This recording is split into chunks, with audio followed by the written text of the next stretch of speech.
majlis. Sebenarnya anak-anak pelajar SBM semester 4 dan SBM semester 1 yang hadir bersama pada pagi ini. Assalamualaikum warahmatullahi ta'ala wabarakatuh. Beri salam sunat, jawab salam wajib. Beri salam pahala 1, jawab salam pahala 10. Bulan puasa ganda lagi ganjaran. Selamat sejahtera, good morning, selamat pagi, salam Sarawak.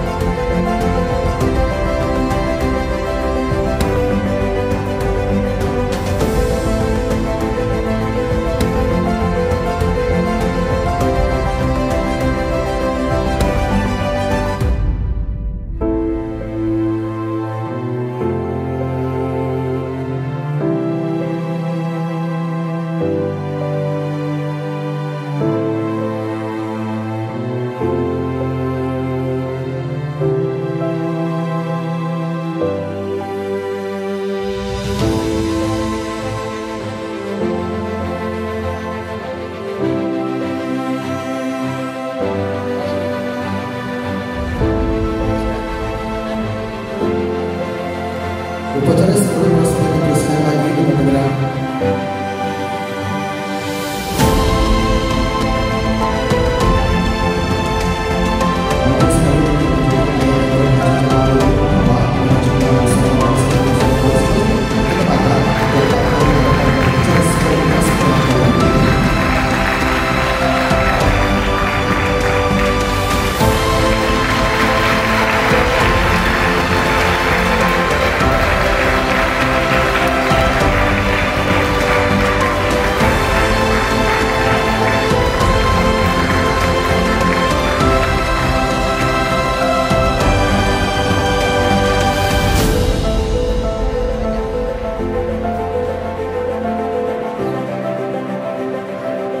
Upacara sebelum masuk.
Yang Berusaha Tuan Haji Jamali bin Muhammad, Pengarah Cemerlang Kolej Vokasional Matang.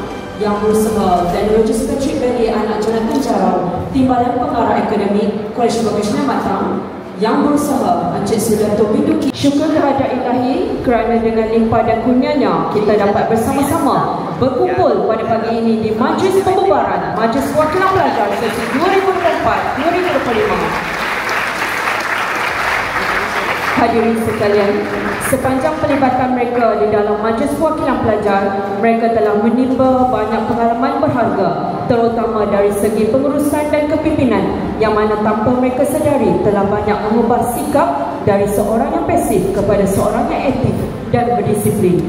Setelah mereka dipilih untuk menjadi Majlis Perwakilan Pelajar, jiwa telah diserap dan diterap dengan elemen-elemen yang baru untuk mereka pelajari dan mempraktikkan pada masa-masa akan datang. Antara elemen-elemen yang telah mereka pelajari sepanjang pelibatan Majlis Perwakilan Pelajar ialah elemen kepimpinan dan keyakinan diri, pengurusan etika sosial dan protokol, pengurusan strategik dalam kepimpinan dan perancangan program. InsyaAllah dengan terisinya elemen-elemen tersebut dalam jiwa mereka, mereka akan mengaplikasikan sebaik mungkin pada masa hadapan. Hadirin yang saya hormati sekalian, di kesempatan ini saya selaku penyelaras Majlis Perwakilan Pelajar ingin mengucapkan setinggi-tinggi penghargaan dan terima kasih kepada semua pihak yang terlibat dalam membantu dan mendidik Majlis Perwakilan Pelajar untuk sesi 2024-2025 secara langsung dan tidak langsung. Hadirin sekalian, saya dengan ini memaklumkan dengan rasminya bahawa Majlis Perwakilan Pelajar Kolej Vokasional Matang sesi 2024-2025 dibubarkan bermula 7 Mac 2025 bersamaan Hari Jumaat. Pembubaran jawatankuasa MPP adalah berikutan dengan pilihan raya untuk calon baru MPP sesi 2025-2026 yang akan diadakan pada 21 Mac 2025 bersamaan Hari Jumaat. Pengerusi Suruhanjaya Pilihan Raya untuk tahun 2025 ialah Ustaz Muhammad Fauzan bin Muhammad Nur Azli dan Timbalan Pengerusi SPR ialah Encik Muhammad Nur Fazli bin Razali. Dengan pembubaran ini, sebarang urusan berhubung dengan MPP ditangguhkan sehinggalah pelantikan jawatankuasa MPP yang baru. Sebelum saya mengakhiri ucapan ini, marilah sama-sama kita saksikan gimik pembubaran Majlis Perwakilan Pelajar sesi 2024-2025. Dipersilakan.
to you.